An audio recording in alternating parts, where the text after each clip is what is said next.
rendez-vous, nous décortiquons votre parcours, votre actualité.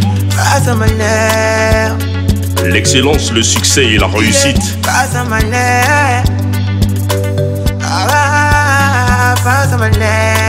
Une seule frontière, c'est votre opinion, votre avis.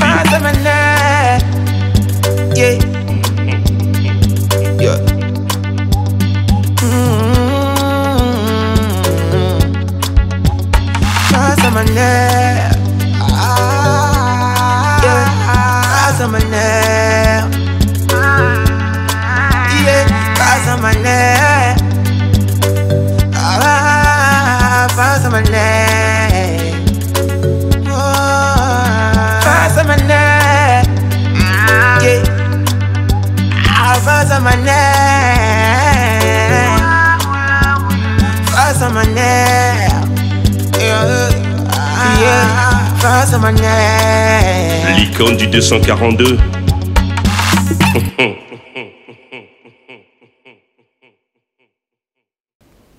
Bonsoir et soyez les bienvenus. Il est secrétaire aux finances, à l'équipement et au patrimoine du Parti congolais du travail, député élu à Kélé. Bonsoir et bienvenue dans ce programme.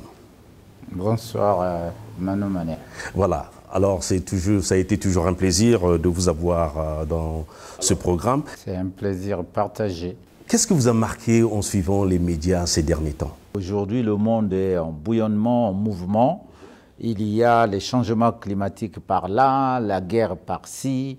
Et donc, c'est ce qui caractérise l'actualité aujourd'hui. La guerre russo-ukrainienne, la guerre israélo-palestinienne, les conflits, on va le dire. Et en même temps, les coups d'État, vous y êtes arrivés, mais les élections par-ci, par-là, qui sont quelquefois aussi contestées, n'est-ce pas? Alors, tous ces conflits, est-ce qu'il y a des conséquences sur la vie? J'ai dit oui, parce que cette guerre a apporté la cherté de la vie. Cette guerre a mené une crise alimentaire. Et on a vu des chefs d'État d'Afrique se déplacer vers Moscou, vers Kiev, pour demander l'arrêt. Parce que ces deux pays sont les premiers producteurs de céréales au monde. Il en est de même pour la crise énergétique. Parce que ces pays également sont des grands producteurs du pétrole au monde. Donc, nous voyons également que nous avons bénéficié de l'effet prix élevé du baril. Ça, c'est un gain pour le Congo qui produit du pétrole, n'est-ce pas? Que cette crise nous amène plus de richesse, on va le dire. Mais de l'autre côté, la crise nous a, le conflit a le mauvais côté parce que les prix des denrées alimentaires sur le marché sont devenus élevés. Donc c'est une crise alimentaire, voilà, le monde entier.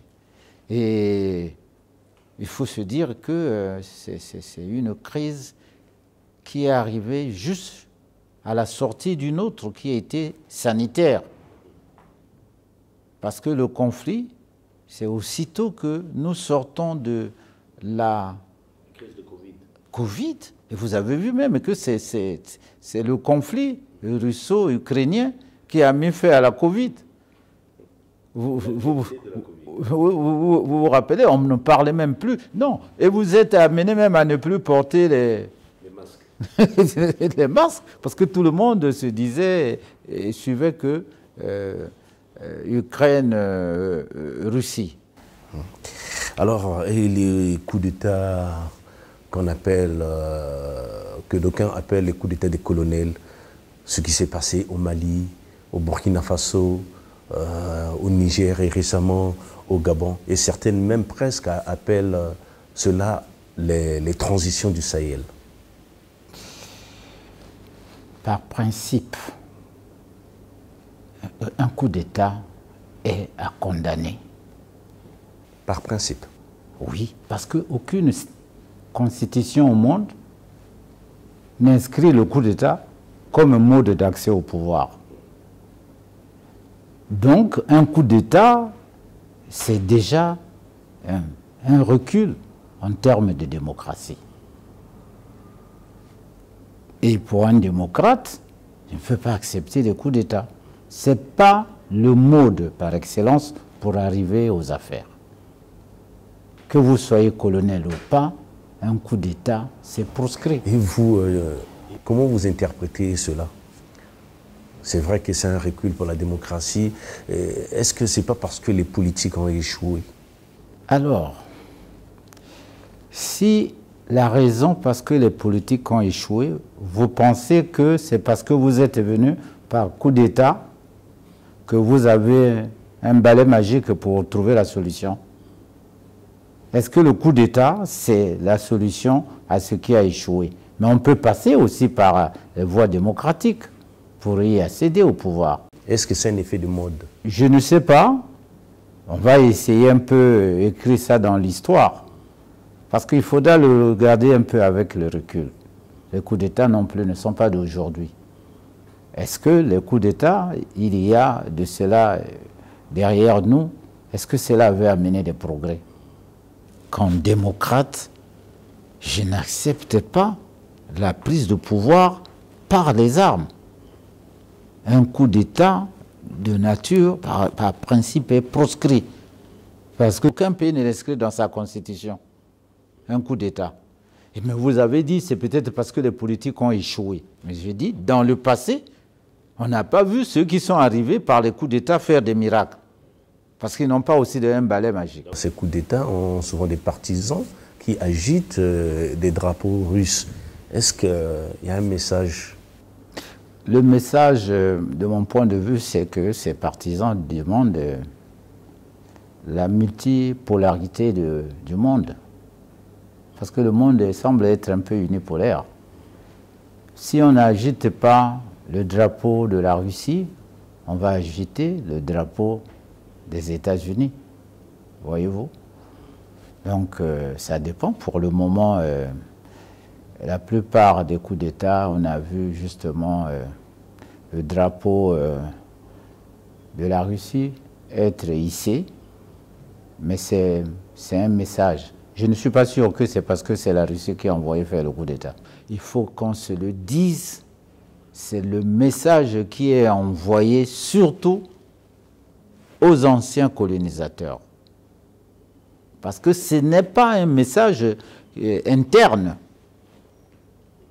C'est un message qui est envoyé à l'extérieur pour dire « vous ne nous avez pas aidés ». Et nous attendons l'aide de quelqu'un d'autre que de vous. À côté, il y en a qui sont brûlés. Mais on peut aussi, n'est-ce pas, arrêter les accords par un principe démocratique. Les parlements sont faits pour quoi? Pour dénoncer les accords. N'est-ce pas? Parce qu'il y a même une disposition dans tout accord qui prévoit dans quelles conditions on peut mettre fin à un accord. Un accord. Mais les accords, pour la plupart qui sont dénoncés, ont plus un caractère un peu colonial. Bon, écoutez, vous allez dire aux enfants nés en 2023 de payer la dette coloniale. C'est aberrant, non? Le monde est en pleine mutation, vous l'avez dit, ça bouge ici et là, et on a même vu certaines missions des Nations Unies qui ont été sommées de plier bagages dans certains pays. Alors, comment interprétez-vous cela? Non, mais il faut d'abord reconnaître... Est-ce qu'il faut craindre le chaos? Non, justement... c'est pour cela qu'il y a des outils tels l'ONU pour éviter cela. Tel est l'ONU. L'ONU a été conçue justement pour que les peuples se parlent. Pour que les peuples se parlent. Et aujourd'hui, chasser l'ONU d'un pays me semble n'est pas aussi une solution. Ces missions de paix, par exemple en RDC, ça a mis des décennies sans solution à l'est de la RDC. Mais il faut aller déjà dans la charte. Quelle est la solution? C'est une force d'interposition. Elle doit tirer ni sur les uns ni sur les autres. Et elle est en fait pour favoriser la négociation, le dialogue entre les belligérants, pour la plupart du temps. est-ce que vous préconiserez la solution, par exemple, que certains panafricanistes évoquent que l'ONU, les forces de l'ONU devraient être composées des 5 membres permanents, au lieu que les pays, entre guillemets, faibles puissent envoyer des troupes? On préférait que la Russie, les États-Unis, la Chine, la France, l'Angleterre puissent envoyer leurs forces d'interposition. Je ne suis pas sûr que le problème soit au niveau des hommes. Parce que les mêmes hommes, vous parlez des pays faibles, je ne sais pas. Ces pays faibles-là font former leurs militaires dans les pays forts. Donc quand un militaire, un Congolais sort de Saint-Cyr, c'était l'école la plus appréciée ici, il a le même niveau que le Français qui y sort. Et le matériel qu'ils utilisent là-bas n'est pas le matériel des pays faibles. Vous connaissez un pays, je dis africain aujourd'hui, qui produit des munitions, même en termes de munitions. Donc, est-ce que le Congo se sent interpellé avec ce qui se passe lorsqu'on est en somme les Nations Unies de plier bagages? Non, le Congo est membre des Nations Unies depuis 1960, vous le savez. Et le Congo participe aux missions dont vous faites allusion. Dans le cadre de l'instauration de la paix, nos combattants, nos soldats sont allés ici à Bangui, un peu partout ailleurs, au Rwanda. Il faut d'ailleurs les féliciter, nos forces armées congolaises. Donc c'est plutôt l'objectif. Le but visé, c'est apporter la paix dans le pays. Et dire que le Congo serait, on va dire, accepterait que les forces des Nations Unies soient mises dehors, moi je ne pense pas, parce que le Congo est pour la paix. Un autre chapitre, le Congo est passé maître dans l'art d'arbitrer des sommets et autres forums internationaux. En quoi cela profite-t-il à la population? Que gagne-t-on?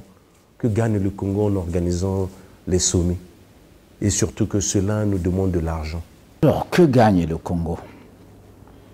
Un, c'est notre diplomatie qui est dynamique et agissante. N'oubliez pas d'où nous sortons. Nous sortons d'une guerre des années 90, fin. Aujourd'hui, organiser ces forums, je crois que le président de la République met son pays sur orbite. Et que dites-vous? Vous êtes propriétaire d'une maison, une belle cour, et vous n'avez aucun visiteur. Même vos fleurs, personne ne peut les contempler. Vous dites que cela coûte cher. Vous connaissez le coût? Moi, je pense que ce qu'il faut retenir ici, c'est notre place dans le Conseil de la Nation. Et qu'est-ce que le contraire vous aurait dit? On ne connaît même pas le Congo. Ce n'est même pas une destination. Vous aurez pu critiquer. Non, il faut encourager le président de la République et le gouvernement qui font des efforts pour déjà que le Congo soit un pays fréquentable. Ça montre aussi que le Congo, c'est un pays en paix. Et alors, vous comprenez les critiques ici et là, disons surtout sur le sommet organisé récemment du Congo sur l'environnement. D'aucuns ont dit que c'était de l'argent jeté.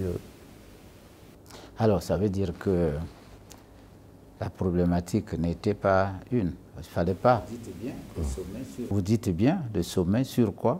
Sur les 3 bassins du Congo, sur l'environnement. Sur quoi? Nous parlons de l'environnement.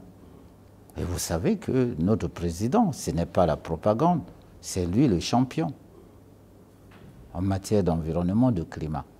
Et que une telle rencontre se tienne dans la capitale, là où vous parlez des 3 bassins, sauf si vous me dites que le Congo n'en fait pas partie. Vous voulez que ça soit où? Maintenant, le coût, je vous laisse, c'est à vous qui connaissez combien ça a coûté de le dire. On est en face du financier du Parti congolais du travail. Alors, vous, en tant qu'élu national, quel regard avez-vous sur les questions, sur la gestion de nos cités, surtout sur l'environnement, par exemple? Alors, de Kélé, en passant par Rwanda, Brazzaville, Pointe-Noire. Déjà, il faut faire un constat. Nos villes, on va parler depuis la colonisation, n'ont pas été créées suivant des plans d'urbanisme. Nous prenons Brazzaville. Brazzaville, c'est à peine la ville et peut-être le quartier Bakongo et Potopoto. Après, chacun est venu s'installer comme il entendait. Un exemple même.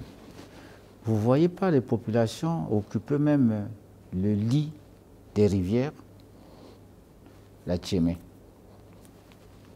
Et quand il pleut, les eaux vont où si ce n'est pas dans les maisons? Donc le problème d'urbanisme se pose à nos villes.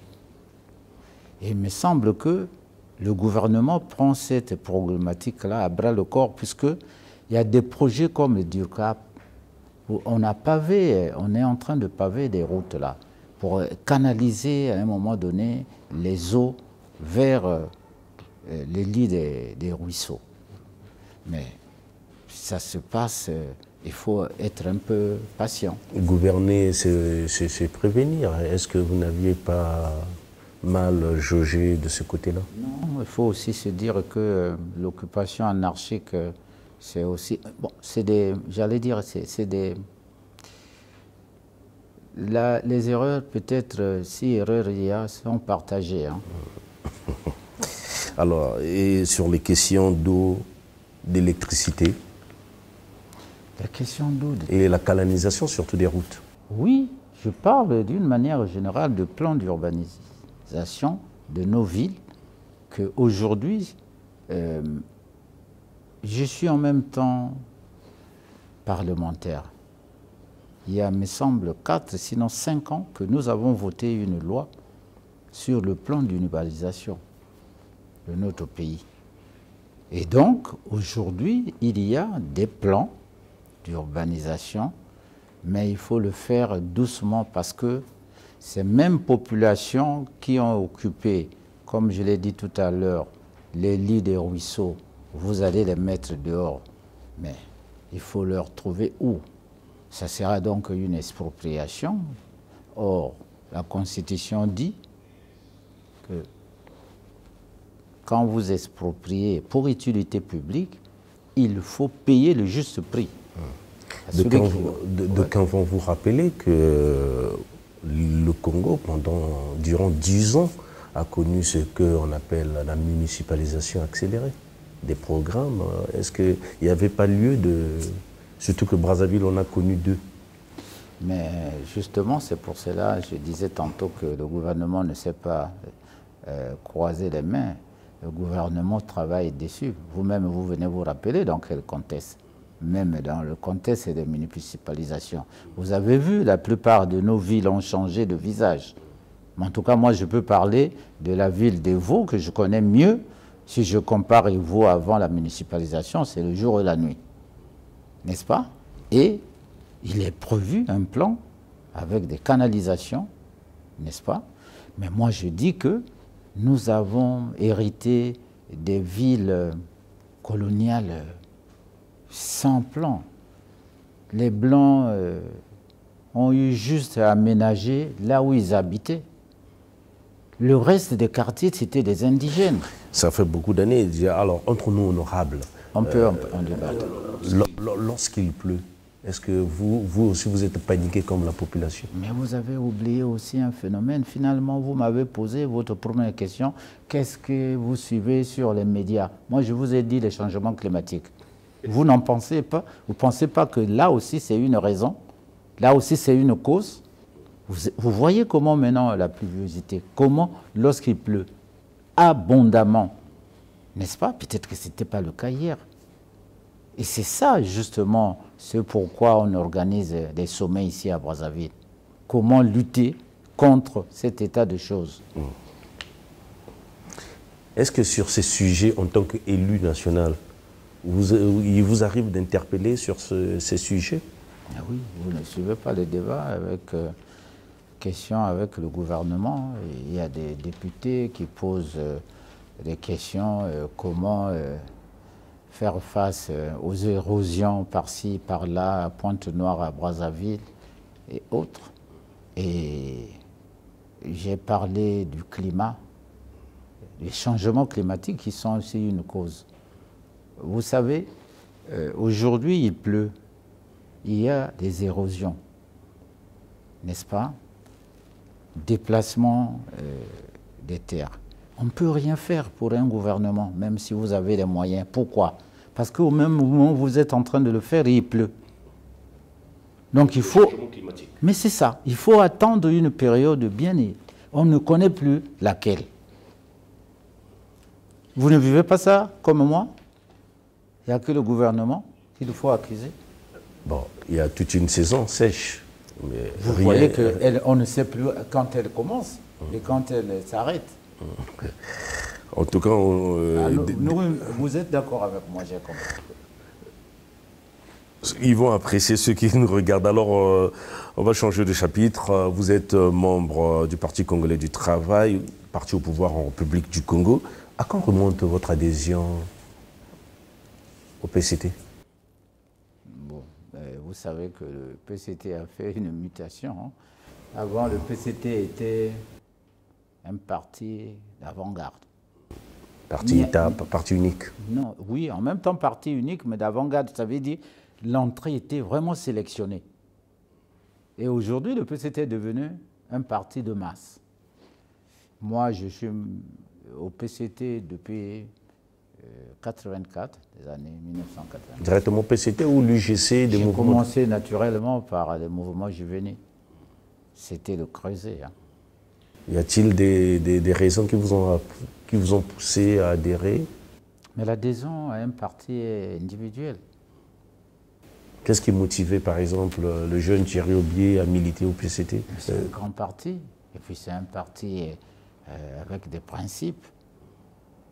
C'est déjà suffisant. Et ce que vous êtes devenu, vous l'avez projeté ou bien c'est question de destin ou d'hasard? Qu'est-ce que je suis devenu? Secrétaire permanent. Vous êtes au secrétariat permanent, au sommet du parti.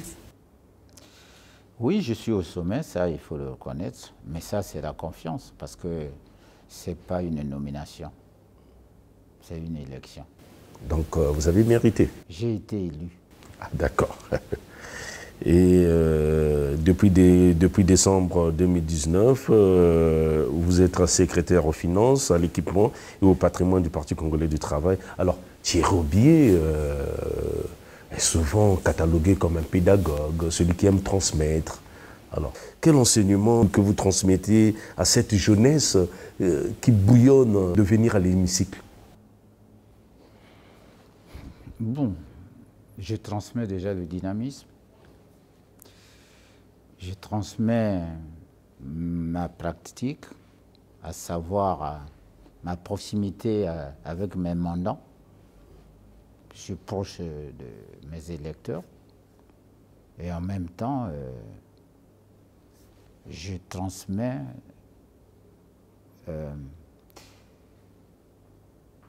ma croyance. Je crois à ce que nous sommes capables de développer notre pays. Et c'est à l'hémicycle où il est permis le débat pour, n'est-ce pas, le développement de notre pays.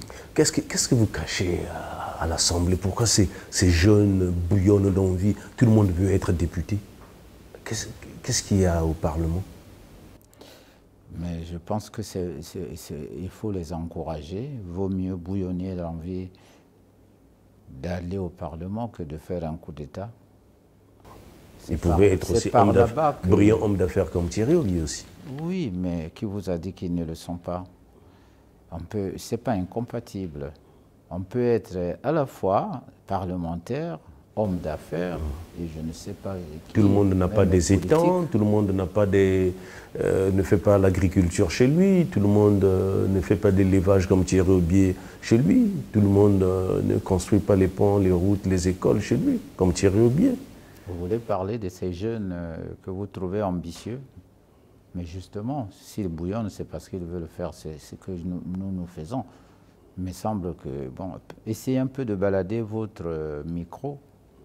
Ils ne sont pas les derniers. Ce que moi je regrette, c'est l'idée toujours à penser que quand on fait la politique, on est le plus idiot. On devient la poubelle. Moi, j'assiste à ça. On n'est plus cet étudiant, cet élève qui était le plus intelligent parmi les autres. Parce que nous, c'est comme ça qu'on nous traite. Des menteurs. Lorsque vous vous intéressez à la politique, vous devenez le président Sassou, c'est le plus idiot, mais c'est le major de sa promotion. Personne n'en parle. Moi qui vous parle, je suis sûrement le plus idiot. Moi encore, j'accepte. Mais franchement, et si on n'en faisait pas, qu'est-ce que nous deviendrions? On deviendrait comment? On serait où là?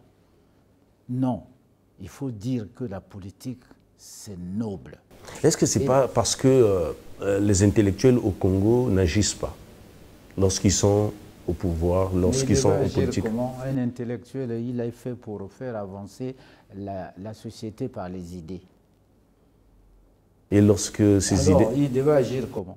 Il donne des idées et les pratique. Est-ce qu'au Congo, les intellectuels agissent? Je disais que agir par définition, sauf erreur de ma part, que l'intellectuel, c'est celui qui fait avancer la société par les idées.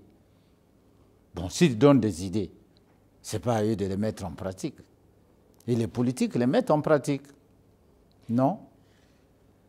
On va marquer une petite parenthèse alors pour revenir au sommet du PCT. Vous êtes au sommet du parti. Qu'est-ce qu'on peut retenir de la vie d'un parti? Quelle expérience tirez-vous lorsque vous êtes secrétaire aux finances? Mais la vie les partis, d'abord, se définit comme cet endroit, cette entreprise qui concourt au suffrage universel. Moi, quand je veux faire la politique, mais je ne peux passer que par un parti, c'est par définition, non? Et la vie d'un parti, vous voulez parler du mien, du Parti congolais du travail? Qu'est-ce que je retiens de la vie du PCT? C'est un parti, mais c'est un parti démocratique, largement même démocratique. Ah bon? Largement démocratique. Par l'expérience, par ses statuts, par son mode de fonctionnement. Donc si on vous demandait quel est le regard que vous portez sur le Parti congolais du travail? Oui, la réponse c'est celle-là, c'est un parti démocratique. Un parti démocratique et pourtant d'aucuns vous reprochent que vous organisez pas, il n'y a pas de primaire au niveau du Parti congolais du travail. Alors, vous voulez parler des candidats aux élections? Non, le mot est démocratique parce qu'il est inscrit dans nos statuts. Nous avons ce qu'on appelle des commissions d'investiture. Et l'investiture commence depuis la base. Par exemple, ce comité, d'aucuns jugent ce comité de dictatorial. C'est-à-dire, si un jeune veut émerger au Parti congolais du travail, on lui implique ce que vous appelez la discipline. La discipline, c'est d'abord un principe. On n'implique pas. La discipline au parti, quand vous venez au Parti congolais du travail, il faut être discipliné. Ce n'est pas un parti du désordre. Ceux qui brillent, ceux qui sont, entre guillemets, populaires, n'ont jamais été investis. Est-ce que briller veut dire discipliner? Je vous dis que le principe, entre autres partis, c'est la discipline.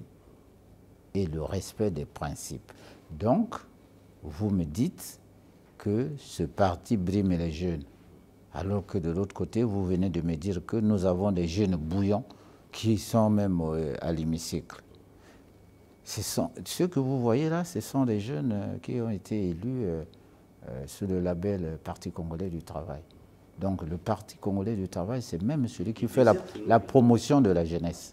Ils désertent nos plateaux télé. Il n'y a pas nombreux qui acceptent comme vous de venir sur un plateau, être en face de Maner. Et puis, mais vous venez, vous n'hésitez pas. Ils ne désertent pas. Tout à l'heure, je vous ai parlé d'un monde multipolaire. Et les médias en sont aussi. Aujourd'hui, les médias, ce n'est pas la télé. Ils ont les réseaux sociaux, moi je les lis tous les jours.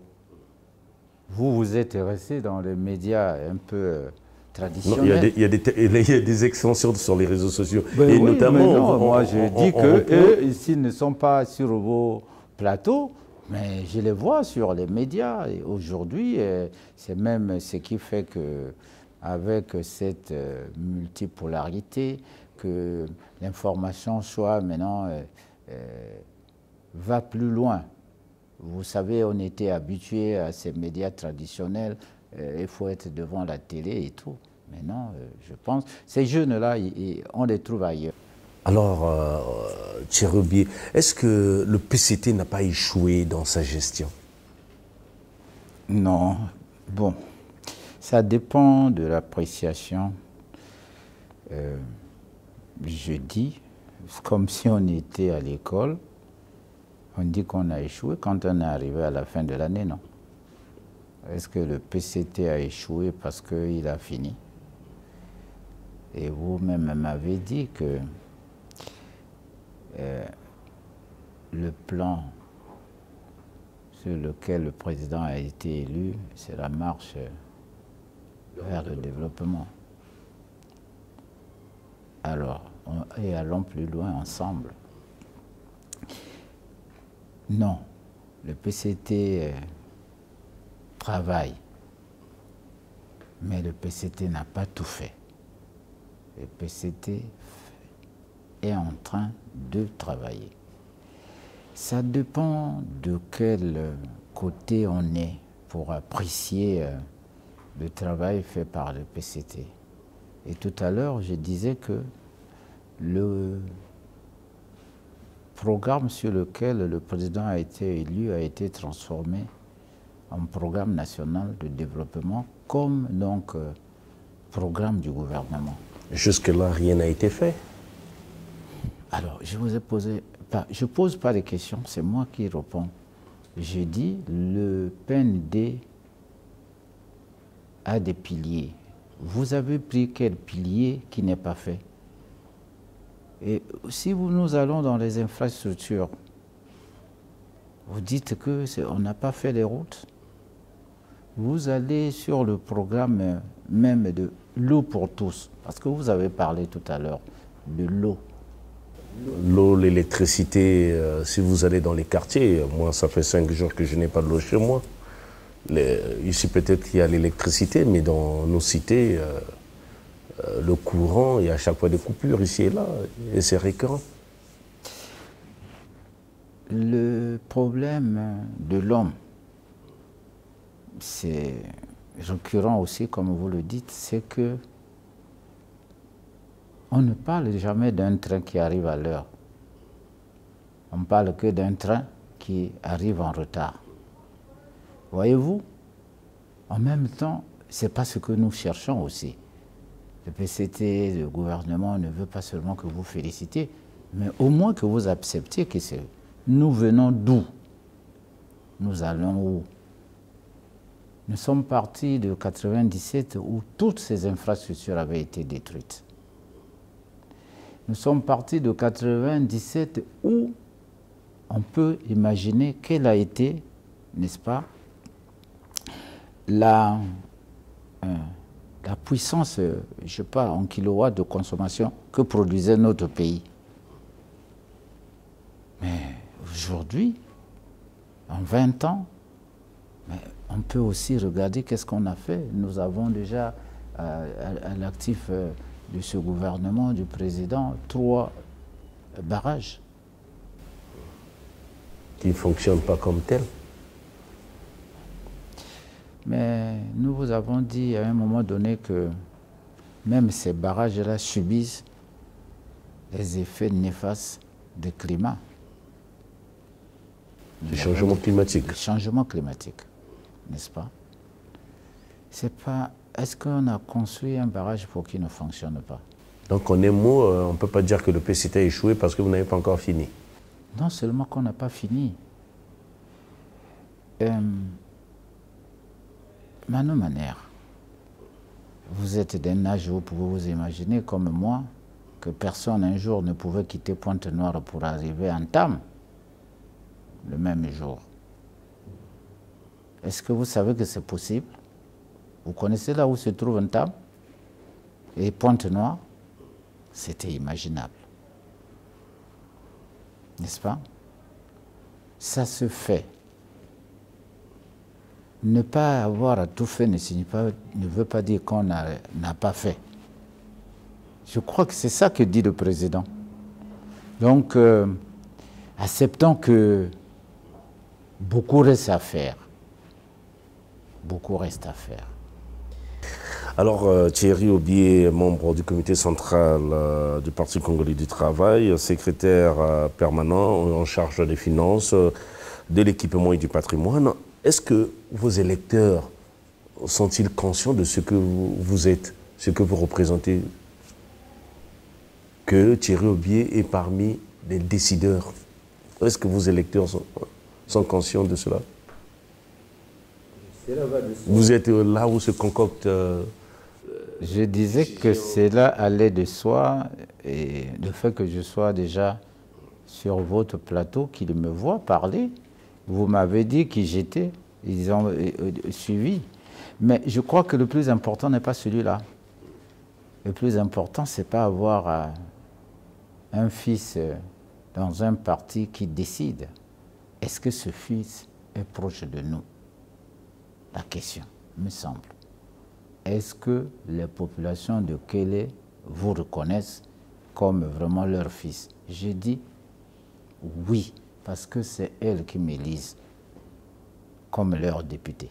C'est un message fort. Ça veut dire que, bon, le fait que je sois sur ce plateau avec vous, c'est leur fierté. Je suis leur produit. Vous êtes leur produit et on a constaté que l'intelligentsia de Kélé n'est pas avec Thierry Obié. Bon, moi je disais tantôt que ça dépend de ce que l'on entend par intelligentsia. C'est-à-dire le groupe des intellectuels natifs de Kélé lors des élections. Non, s'il y a un cadre, je l'appelle comme ça, qui se dit intellectuel, tant mieux. S'il y a un cadre qui pense qu'il n'est pas avec moi, bon, ça c'est... Ne pas être avec moi signifie quoi? Mais moi je vous apprends d'ailleurs, curieusement, que tous les cadres de Kélé dont vous faites allusion sont au Parti congolais du travail. Ça veut dire qu'ils sont avec moi. Maintenant, le fait qu'on soit peut-être en concurrence, nous sommes allés aux élections, puis je les ai battus, qu'après... Dans le même parti, vous devrez être en face de l'opposition, pas encore avec des membres du Parti congolais du travail en indépendant.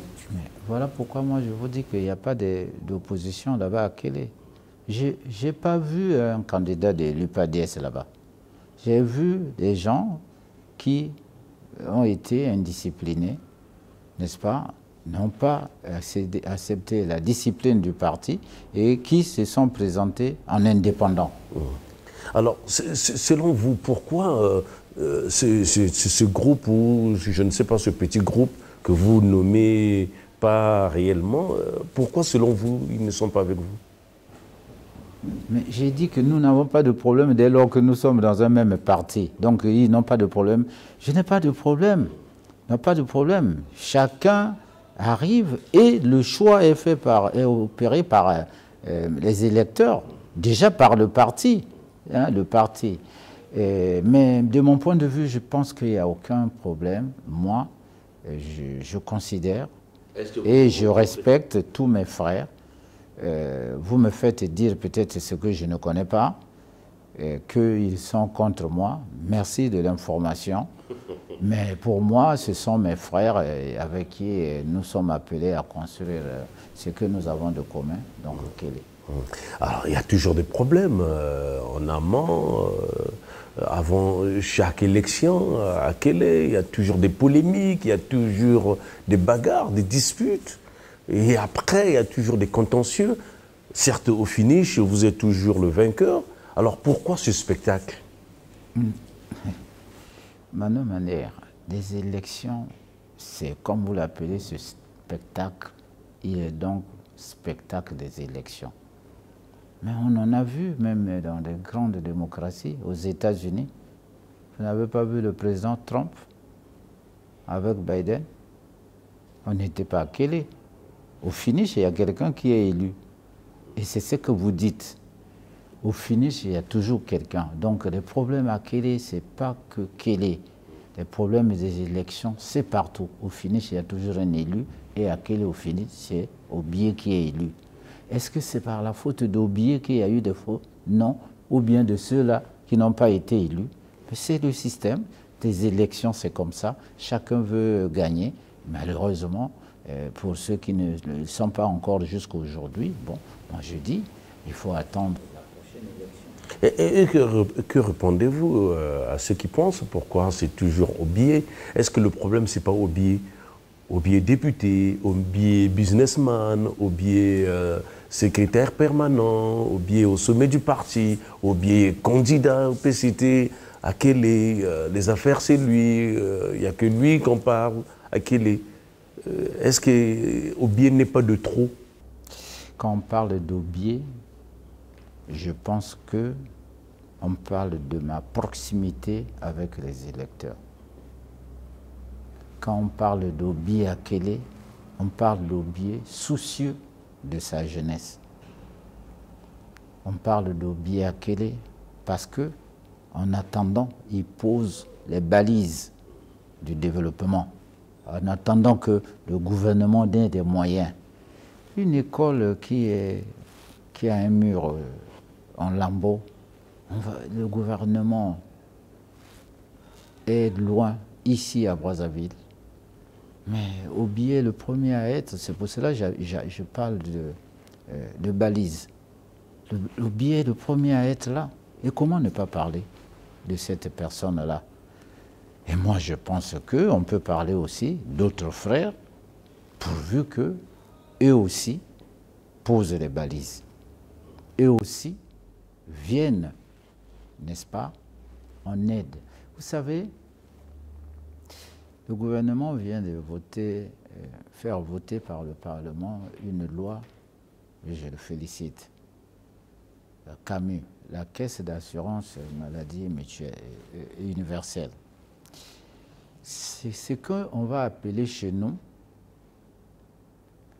la sécurité sociale. Vous savez, dans nos pays, il n'y a pas de sécurité sociale. Notre sécurité sociale, c'est la solidarité. Même lorsqu'on perd un membre de la communauté, vous organisez des cotisations pour le mettre en terre. C'est ça la solidarité. Et ce que les populations de Kélé cherchent, veulent, c'est notre solidarité. La solidarité de ces enfants, de ces fils, de cette intelligentsia dont vous faites état. Donc avant d'être... Mais il n'y a pas autre chose. Qu'est-ce que nous... Avant d'être un élu, vous êtes d'abord un fils. Avant, je suis fils. Et ce que je fais à Kélé, ce n'est pas que je suis élu, c'est parce que je suis fils. N'est-ce pas? C'est mon KwaZulu natal, on dirait. N'est-ce pas? Excuse-moi le terme, mais c'est mon Kélé natal. Est-ce que parfois ça vous rend triste lorsque vous écoutez cela, que Obié s'accapare de tout? Bon, je semble ne pas écouter parce que je ne sais pas s'il manque de place pour les autres. Parce qu'il me semble qu'il y a Kélé est inexploité et même pas inexploré. n'est-ce pas? Alors, le Kélé a besoin de développement. Maintenant, vous avez parlé de l'intelligentsia, je suis reparti à ma définition, que cela apporte des idées à Kélé pour que Kélé se développe. Et nous qui sommes des praticiens, on va pratiquer leurs idées. C'est ça l'intelligentsia. C'est pas? Non? Donc moi, je pense qu'on peut se mettre ensemble pour construire. Pas que Kélé, même le département, il en a besoin. La cuvette ouest. Et mieux encore, le Congo. Le Congo a besoin des mains valides. Le Congo a besoin de nous tous. Il y a de la place pour tout le monde. Sur les 342 000 kilomètres. Nous ne sommes que 5 400 000. Donc, est-ce qu'il est fatigant d'être dans la peau de Thierry Aubié? J'aime bien cette question, vous la posez. Ah oui, c'est pas la première fois que vous me la posez en plus. Hein. Parce que je remarque, tu reviens, tu tournes autour. Et vous savez, là, une fois, je vous ai répondu, j'ai dit, je suivais un film, un documentaire, je crois, mais l'intitulé c'est « Vie ma vie ». Vie ma vie. C'est-à-dire, il y en a qui de loin pensent que Mano Maner est tellement bien et qu'il aimerait bien vivre la vie de Mano Maner. Il suffit de se mettre dans la peau de Mano Maner que vous allez vous dire « non, je préfère la mienne ». Donc moi, je pense que nous sommes des humains, Dieu nous a fait hommes, mais chacun a son destin. Chacun a son destin. Et ne vous en faites pas, c'est pas parce qu'on a parlé d'Aubié, on n'a pas voulu que ça va changer mon destin. Non, je pense pas. Et même s'ils en parlent, peut-être que c'est même dit comme ça, le destin a voulu qu'il y ait des gens qui parlent des autres. Voilà, nous sommes arrivés à la fin de ce programme. Alors Thierry Aubié, des souhaits pour cette nouvelle année? Ah oui, bien sûr. Les souhaits déjà, si vous me le permettez, je vais être audacieux. Je vous en prie. Je vais commencer par souhaiter à celui qui nous a guidés et conduits durant toute cette année, à savoir le président Denis Sassou Nguesso. C'est lui le capitaine de bateau qui n'a pas encore coulé et que d'aucuns veulent couler. Donc les souhaits vont d'abord au président de la République et à son épouse, des souhaits de santé, de bonheur, et que 2024 soit encore une année, nous lui souhaitons santé, bonheur, pour qu'il nous amène encore plus loin. Mais vœux également pour le peuple congolais tout entier, particulièrement les populations de Kélé, qui m'ont fait confiance encore. Voici 2 ans. Voici 2 ans. Et je souhaite également que ces populations de Kélé vivent que dans la paix, dans l'unité, dans l'unisson. N'est-ce pas? Je ne manquerai un devoir de ne pas vous souhaiter à vous-même, Mano Maner, et à votre famille, une année de santé, de bonheur, et à ceux peut-être que je n'ai oublié personne, mais je termine quand même de souhaiter les vœux à mon épouse, à mes enfants. Santé, bonheur. Merci.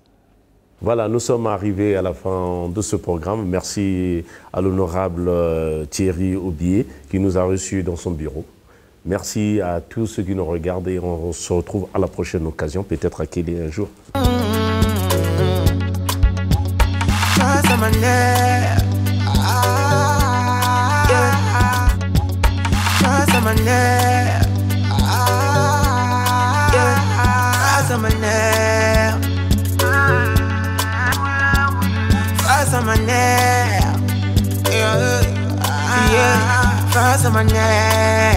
L'icône du 242.